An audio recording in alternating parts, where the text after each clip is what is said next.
Oke, bismillahirrahmanirrahim. Assalamualaikum warahmatullahi wabarakatuh. Alhamdulillahirabbil alamin wa bihi nasta'inu wa ala umuri dunya waddin wa ala alihi wa sahbihi ajmain.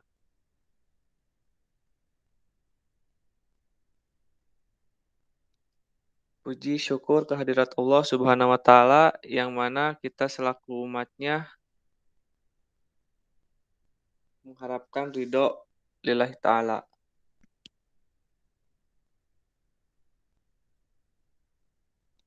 Suara ante? Halo? Ya, Mut. Ya. Perkenalkan kami dari kelompok analisis usaha Burayot Simadu di daerah Garut yang disusun oleh saya sendiri yaitu Jaja Rafil Nur Yahya, Firda Quratul Aini, Muhammad Sasra, dan Rosi Indika Dewi. Latar belakang dari analisis usaha Burayot ini adalah negara Indonesia merupakan negara majemuk yang memiliki berbagai suku bangsa. Nah, setiap suku bangsa mempunyai ciri khas yang berbeda, dimulai dari beragam budaya, misalkan pakaian, rumah adat, bahasa, dan makanan, serta minuman. Nah, menurut Maharani, pada tahun 2011 menyatakan bahwa jenis-jenis kuliner yang ada di Indonesia itu menjadi dua kategori besar, yaitu makanan berat dan makanan ringan. Nah, yang kita akan bahas ini adalah makanan ringan. Yang kita temui sehari-hari adalah kue tradisional. Nah, menurut Wineke, kue tradisional merupakan jenis makanan khas yang berasal dari tiap daerah yang ada di Indonesia dan diolah menjadi cara sederhana serta bahan-bahannya yang mudah didapat.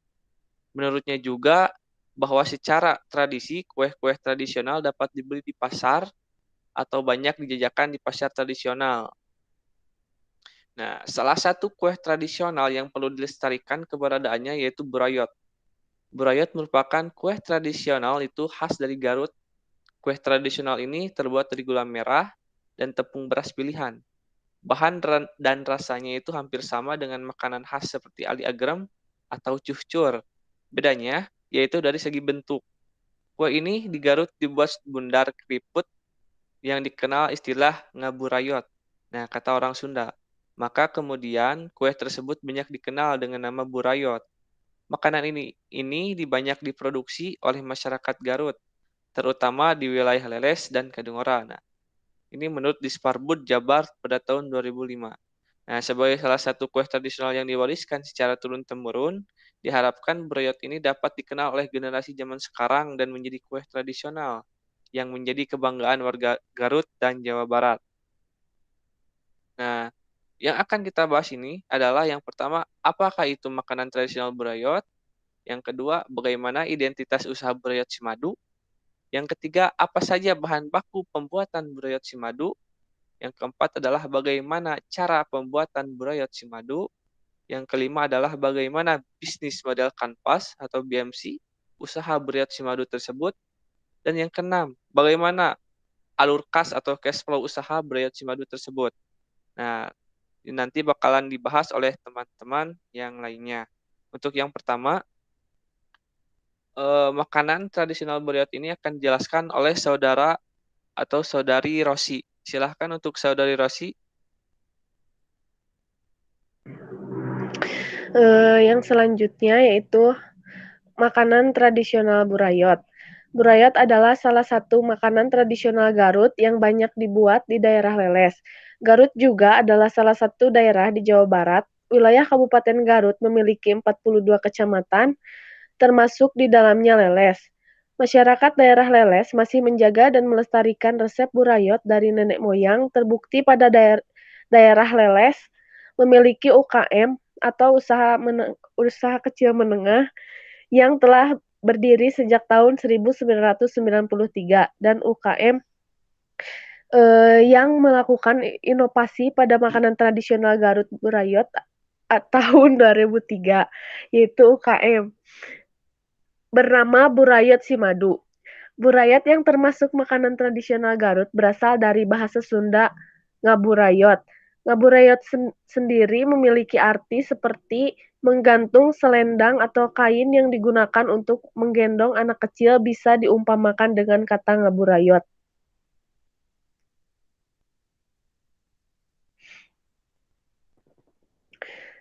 Yang kedua, identitas burayot si madu. Logo yang digunakan pada kemasan burayot si madu terbilang sederhana dan mudah dibaca oleh para konsumen. Ciri khas dari logo burayot si madu yaitu pada stiker memiliki warna dominan kuning dan tulisan atau kata burayot diberi warna merah sedangkan si madu berwarna biru dan kata oleh-oleh diberi warna putih dengan outline hitam. Pada spanduk warna dasar diberi warna putih, sedangkan kata-katanya tetap sama. Kemudian terdapat outline persegi berwarna orange pada spanduk tersebut dan terdapat logo Garut.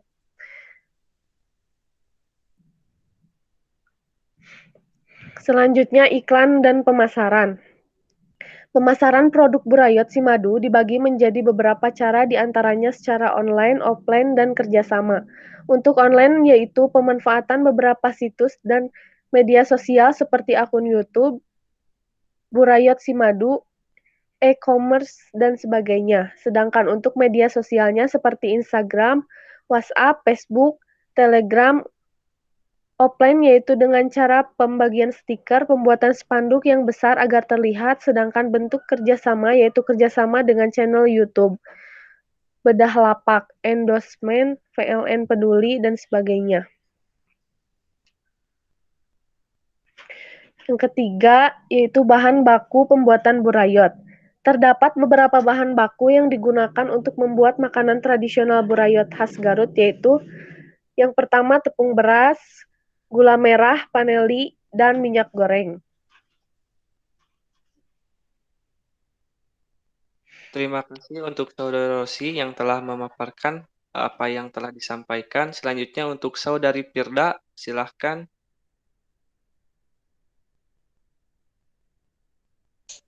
Baik, untuk yang selanjutnya yaitu cara pembuatan burayot. Sebelum memulai semua proses pembuatan burayot, tepung beras yang digunakan untuk membuat burayot disarankan untuk membuat tepung beras dari beras yang direndam oleh air semalam, kemudian digiling keesokan harinya. Manfaat dari pembuatan sendiri tepung beras sendiri adalah tekstur dari makanan tradisional. Burayot tersebut lebih terasa empuk daripada tepung beras yang dibeli di pasar. Untuk langkah awal pada pembuatan burayot berawal dari pemasakan gula merah yang dicampur dengan air secukupnya, lalu diaduk hingga gula merah menjadi cair, kemudian tunggu hingga gula merah dan bahan lainnya yang dimasak menjadi cair. Setelah adonan gula merah telah mendidih, tunggu sampai dingin, kemudian campur adonan gula merah cair dengan tepung beras yang dibuat sendiri dari beras yang direndam semalam. Selanjutnya, aduk adonan cair gula merah dan tepung beras menggunakan alat aduk agar semua bahan tercampur. Penggunaan alat untuk mengaduk semua adonan berfungsi untuk menghindari panas dari gula merah cair yang panas dan membuat adonan tersebut terhindar dari bakteri jika diaduk menggunakan tangan. Pengadukan adonan tersebut selesai jika adonan burayot mentah telah menjadi kalis atau semua bahan telah tercampur rata. Selanjutnya, setelah adonan telah tercampur atau kalis, adonan siap untuk dicetak. Selanjutnya adalah membuat adonan menjadi bulat kecil. Setelah adonan dibuat bulat di atas plastik, kemudian proses selanjutnya adalah membuat adonan tersebut pipih. Pada tahap ini, adonan yang dipipihkan tidak boleh terlalu tipis dan tidak boleh juga tebal. Jika adonan masih tebal, akan berdampak pada burayot yang memiliki tekstur lebih keras. Namun, jika terlalu tipis, burayot yang sudah dimasak akan terasa kering.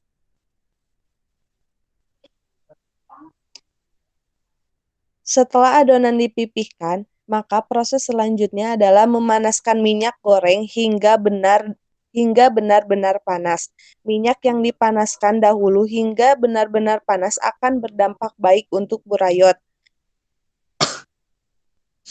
karena pada tahap pemasakan burayot tidak terlalu membutuhkan waktu lama untuk membuat burayot matang. Selanjutnya, setelah minyak benar-benar panas, maka adonan burayot pipih siap dimasukkan ke dalam minyak yang sudah sangat panas. Pada proses ini juga, peralatan untuk memasak seperti bambu yang digunakan untuk mengangkat burayot yang sudah matang dari minyak. Pada proses ini, keunikan penggorengan makanan tradisional burayot khas Garut, Jawa Barat terlihat karena pemasakan burayot menggunakan sumpit bambu untuk mengangkat burayot yang sudah matang. Terima kasih untuk Saudari Firda yang telah memaparkan. Selanjutnya akan dipaparkan oleh saya sendiri. Adonan pipih berat yang telah dimasukkan pada minyak panas akan dengan cepat matang. Tanda dari adonan tersebut matang adalah adonan tersebut akan menggelembung atau menjadi besar, kemudian terangkat ke atas minyak sehingga seperti mengapung pada permukaan minyak. Selanjutnya, setelah adonan mengapung dan terangkat di atas minyak, proses selanjutnya adalah menjahit adonan tersebut menggunakan bambu khusus seperti sumpit. Lalu diangkat adonan tersebut dengan cara menusuk bagian atas adonan yang sudah matang. Kemudian mengangkatnya dari minyak. Setelah diangkat, letakkan pada tempat penirisan minyak. Nah, proses ini berfungsi agar burayot mengeluarkan sisa minyak yang terdapat pada makanan burayot tersebut.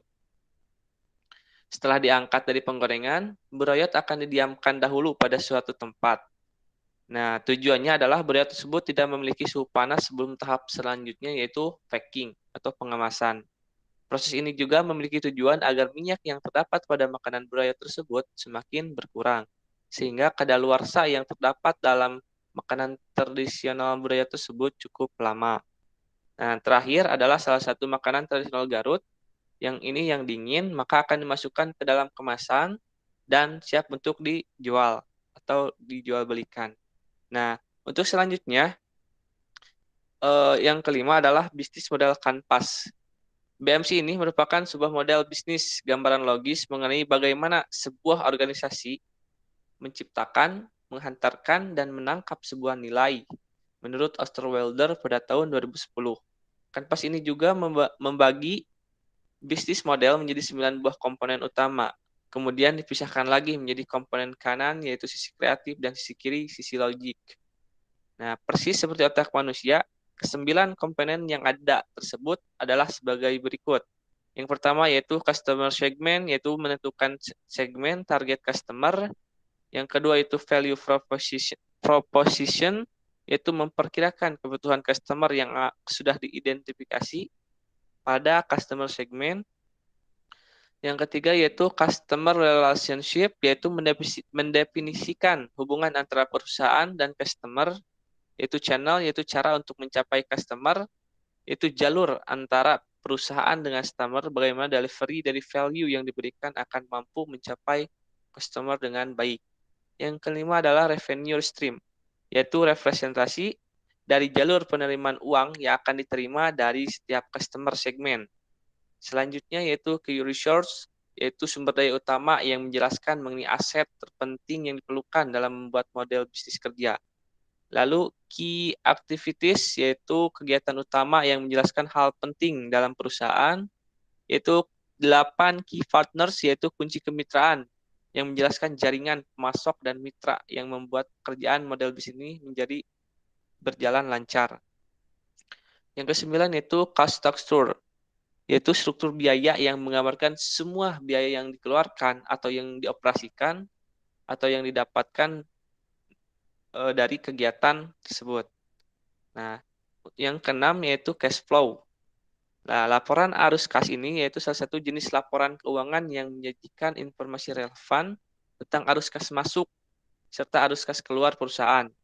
Dalam laporan arus kas ini akan melaporkan aliran kas yang berasal dari beberapa sumber, mulai dari kegiatan operasional, aktivitas investasi, serta kegiatan pendanaan perusahaan. Nah, tujuannya adalah untuk mengetahui secara real berapa pengeluaran dan penerimaan kas perusahaan. Dengan begitu, akan lebih mudah mengetahui potensi realisasi kas di masa yang akan datang. Nah, penyusunan laporan arus kas ini bisa dilakukan dengan dua metode, bisa dengan langsung maupun dengan tidak langsung. Akan tetapi keduanya mempunyai kelebihan dan kelemahan masing-masing. Pastinya perusahaan bisa memilih di antara keduanya dengan menyesuaikan dengan situasi dan kondisi dari perusahaan tersebut. Lalu, bagaimana BMC atau bisnis model kanvas serta cash flow yang ada di ini Burayot Cimadu di Kabupaten Garut yang akan dijelaskan oleh Saudara Sasra. Untuk slide-nya tunggu sebentar ya. Kelihatan untuk Saudara Sasra? Insya Allah kelihatan, Jaj. Baik, di sini ada business canvas model Burayot Cimadu. Seperti ini kira-kira modelnya. Terdapat 9 elemen berdasarkan hasil analisis kami. Yang pertama ada customer segments. Nah, di sini itu Burayot Cimadu memiliki pembagian konsumen atau targeting konsumennya. Yang pertama ada semua kalangan, dewasa, remaja, anak-anak, balita, atau semua kalangan pada kriteria usia. Kemudian wisatawan lokal maupun wisatawan luar daerah, terutama wisatawan perempuan dari luar yang berusia 30 sampai 45 tahun. Orang yang senang berwisata ya. Nah, kemudian ada value proposition atau nilai proposisinya. Yang pertama ada rasa. Mungkin keunggulan dari Burayot Cimadu ini terletak pada rasanya juga, berbeda dari yang lain karena memiliki resep yang lain juga. Kemudian harganya yang terjangkau. Kenapa terjangkau? Karena Burayot Cimadu ini telah membagi beberapa harga atau pembagian, misalnya Burayot itu ada yang kemasan kecil, yang sedang, yang besar itu. Jadi relatif terjangkau oleh para konsumen. Kemudian tanpa bahan pengawet. Yang keempatnya memiliki sertifikat PIRT atau Industri Rumah Tangga Pangan dari Dinas Kesehatan. Kemudian sertifikat MUI. Yang selanjutnya ada kemasan premium seperti bolu susu Lembang. Tapi ini dikhususkan untuk online shop. Kemudian manajemen lumayan terstruktur, ada konsep dadakan. Kenapa menjadi nilai yang atau menjadi keunggulan? Karena dengan konsep dadakan para konsumen itu lebih tertarik gitu. Karena kemudian memiliki SOP atau standar operasional prosedur. Salah satu contohnya standar operasional prosedur kebersihan dan kesehatan yang sangat dijaga oleh mereka. Kemudian mengaplikasikan metode PPA atau pola pertolongan Allah. Itu merupakan ada sebuah komunitas seperti seminar bisnis gitu. Kemudian ada sertifikasi brand HKI. Kemudian ada key activities. Bagaimana yang pertama ada mengolah bahan baku dengan teknik dan resep rahasia tertentu sehingga menghasilkan rasa yang enak tentu saja. Yang kedua, menjaga kualitas kebersihan dan kerapihan agar menarik perhatian konsumen dengan cara kemudian yang ketiga ada mengoptimalisasi karyawan. Seperti sebelum memasuki karyawan, kami mengadakan wawancara, kemudian penerapan SOP dan lain sebagainya. Kemudian konsep dadakan yang tadi telah dijelaskan yang akan mempengaruhi pada struktur rasa, kemudian minat pelanggan. Kemudian penyajian varian harga yang tadi telah disampaikan juga. Kemudian membuka cabang atau outlet Burayot Cimadu agar lebih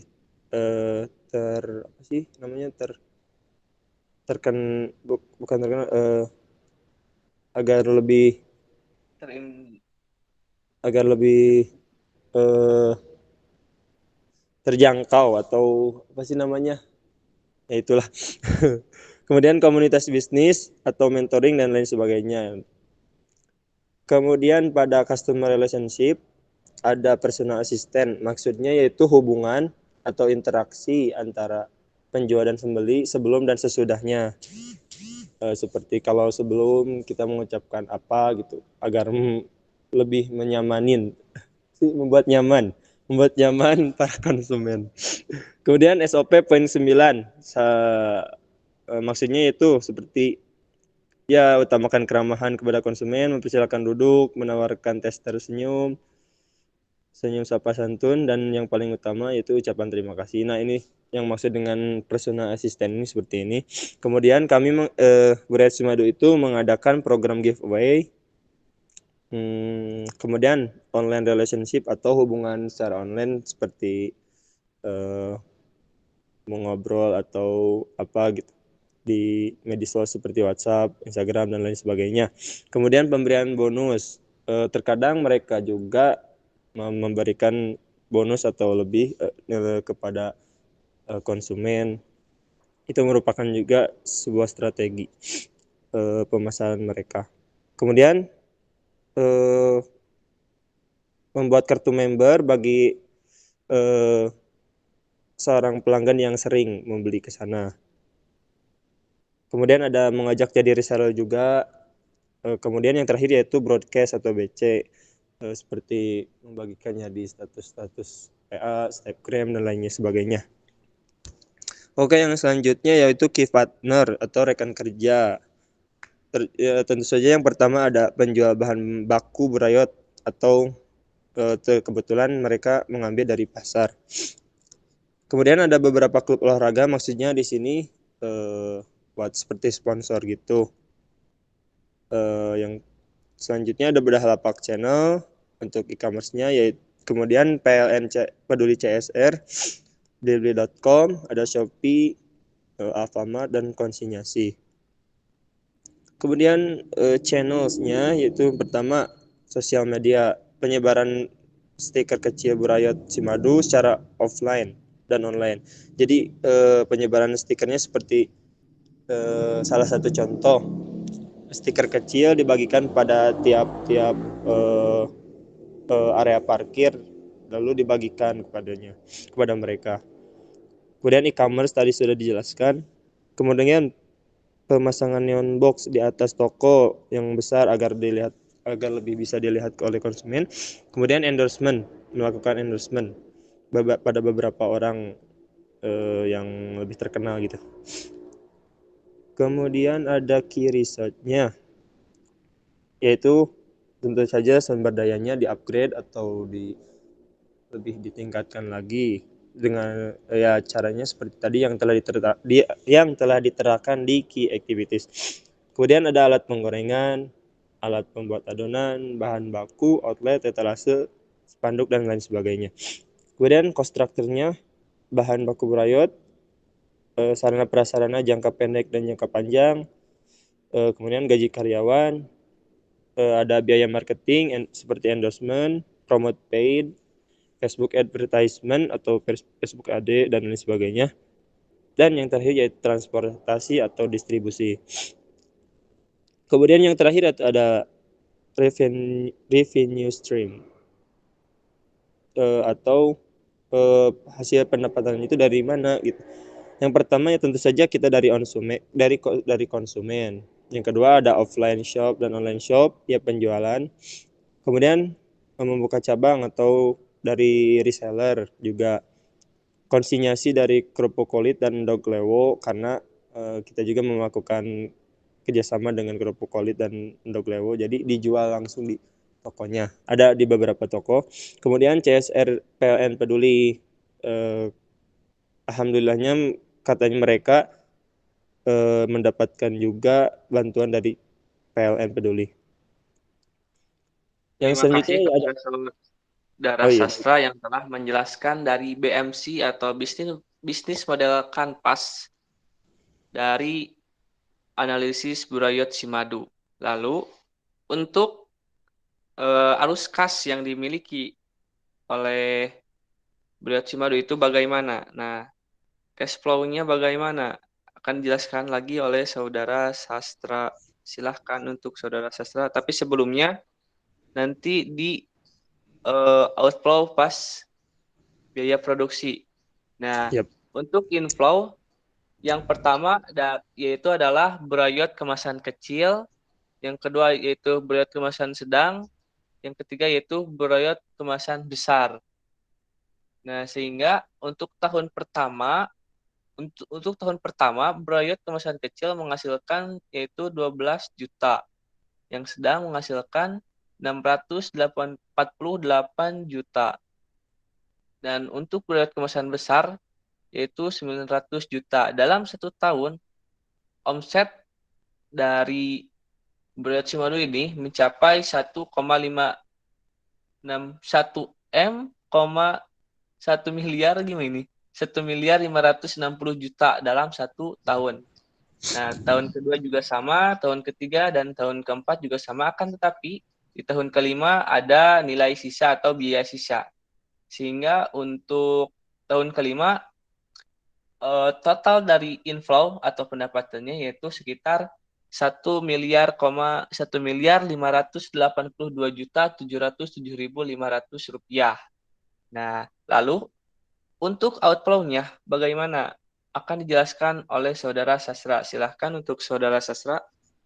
Baik, terima kasih Saudara Dijaj.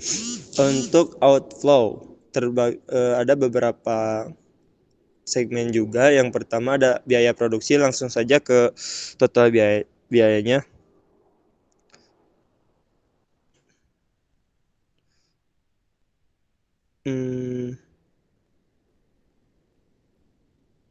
Baik, di sini ada total langsung ke biaya investasi pada tahun pertama. Brayat Simadu itu mengeluarkan sebesar 207.640.000. Kemudian di tahun kedua ada 6.250.000, yang ketiga 10.565.000, yang tahun keempat 52.125.000, dan yang kelima yaitu 161.765.000. Kemudian pada biaya tetap total biayanya ada pada tahun ya untuk tiap tahun sama ya, karena ini merupakan biaya tetap, yaitu sebesar 834.720.000. Begitu pula dengan biaya variabel, tiap tahunnya sama karena tidak mengalami perubahan sejauh ini berdasarkan analisis. Nah, kemudian di sini ada total outflow, jadi dari keseluruhan itu pada tahun pertama yaitu sebesar 1.658.200.000. Kemudian yang tahun kedua 144.500.810.000. Kemudian ada tahun ketiga 1.450.125.000. Yang tahun ketiga 1.491.685.000. Yang kelima yaitu 1.601.325.000. Nah, itu merupakan hasil outflow dari usaha Brayat Simadu. Kemudian mungkin pada intinya berdasarkan hasil analisis usaha Brayat Simadu ini dapat dikatakan bahwa usaha ini layak dijalankan secara finansial. Karena apa? Kita lihat pada nilai net B per C, yaitu memiliki nilai 2,24. Artinya usaha ini layak dijalankan karena menurut sebuah teori bahwasanya nilai BC itu harus lebih dari 1 atau kriteria 1, yang memiliki arti bahwa setiap kita mengeluarkan biaya sebesar Rp1, maka mendapatkan nilai 2,24. Kemudian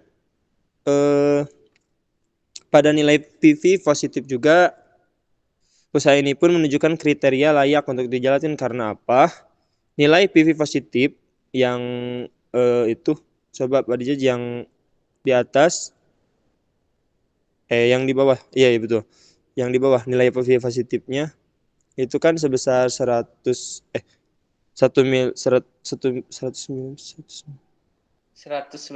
juta. Nah, itu tuh 192.806.610,46. Nah, lebih besar dari harga belinya ya, atau harga yang itunya, yaitu sebesar 1 miliar mungkin Pak Dijaj itu.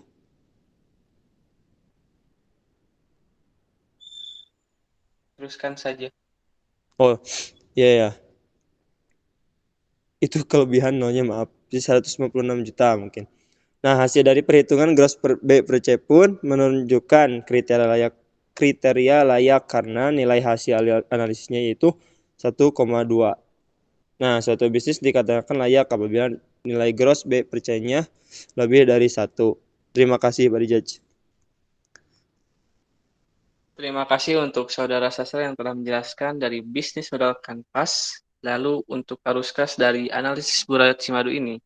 Nah, kita ketahui bahwasannya dilihat dari net B per C-nya yaitu 2,24 serta dari gross B per C-nya itu adalah 1,02. Artinya apa? Artinya analisis dari usaha Burayot Simadu ini mempunyai kelebihan yaitu dan layak dijalankan sebagai usaha yang potensi yang bagus sekali gitu. Nah, selanjutnya kesimpulannya adalah Burayot merupakan salah satu kuliner khas yang sejak dahulu merupakan atau menjadi primadona untuk dijadikan sebagai oleh-oleh maupun sajian dalam berbagai kegiatan penting. Nah, sejak dahulu juga Burayot menjadi sajian wajib saat upacara pernikahan, hitanan, dan hari raya. Saat ini Burayot menjadi salah satu buah tangan favorit jika hendak berkunjung ke Garut. Nah, tadi juga dijelaskan berdasarkan hasil analisis usaha Burayot Simadu, dapat dikatakan bahwasannya usaha ini layak dijalankan secara finansial karena dilihat dari nilai net B per C-nya, Burayot itu 2,24 atau memiliki kriteria lebih dari 1.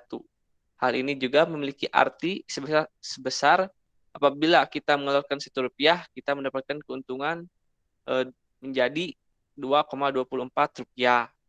Umpamanya seperti itu. Lalu nilai PP positifnya usaha ini pun menunjukkan kriteria layak, yaitu jalankan nilai PP positif yaitu 192 sekian dan lebih besar dari harga beli yaitu 1,56 sekian. Nah, hasil dari perhitungan gross B per C-nya pun menunjukkan kriteria layak karena nilai hasil analisisnya yaitu 1,02. Suatu bisnis dikatakan layak apabila nilai gross B per C yaitu lebih dari 1. Lalu sarannya, suatu usaha sebaiknya memiliki manajemen keuangan yang terstruktur. Lalu salah satunya yaitu dengan merinci cash flow atau sebagai arus kas. Dengan cash flow ini kita dapat melihat tolak ukur bisnis yang ke belakang maupun di masa yang akan datang untuk mendapatkan gambaran berapa outflow, berapa inflow yang kita dapat dalam suatu usaha tersebut. Nah, untuk daftar pustaka bisa dilihat kami mempunyai 9 daftar pustaka dan mohon maaf bila ada kesalahan. Kami dari kelompok analisis Burayot Simadu yang beranggotakan 4 orang dimulai saya Dijaz Raffian Nur Yahya, Firda Quratul Ayeni, Muhammad Sasra, dan Rosi Indika Dewi. Terima kasih yang telah memaparkan materi tadi. Mohon maaf bila ada kesalahan. Kembali, wassalamualaikum warahmatullahi wabarakatuh. Assalamualaikum. Terima kasih semua. Lanjut, KL.